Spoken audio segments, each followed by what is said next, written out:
শেষ ঠিকানা যদি 3.5 হাত মাটি হয়, তাহলে কিসের তো ক্ষমতার দাপট? ভোর 5টায় মৃত্যু, সকাল 6টায় জানিয়ে দেওয়া হবে মাইকে, 8টায় শেষ গোসল করানো হবে, 9টায় তোমাকে নতুন কাপড়ে সাজানো হবে, জোহরের নামাজের পরে তোমার আলিশান বাড়ি থেকে বের করে নিয়ে যাওয়া হবে, 2টায় তোমার জানাজার নামাজ পড়ানো হবে, 2:30টায় তোমাকে কবরে নামিয়ে ফেলা হবে। মাটি দেওয়া শেষ হয়ে গেলে কেউ তোমার জন্য দোয়া করবে আর কেউ চলেও আসবে। এই তো জীবনের শেষ আয়োজন। তো কিসের এত অহংকার, কিসের এত ক্ষমতার দাপট? হ্যাঁ, ক্ষমতা কারোর জন্য চিরস্থায়ী নয়।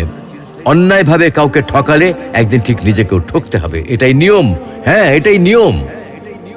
ভোরের সূর্যোদয়ের আলোতে যে পৃথিবী আলোকিত হয়, সন্ধ্যার সূর্যাস্তে তা আবার হারিয়ে যেত দেখি। অসত্য দিয়ে সত্যকে কখনো ঢেকে রাখা যায় না। প্রকৃতি বড়ই নির্মম। কবে, কখন, কোথায় কার উপর আঘাত হানে তা একমাত্র উপরওয়ালাই ভালো বলতে পারেন। অহংকার আর দাম্ভিকতা পতনের লক্ষণ।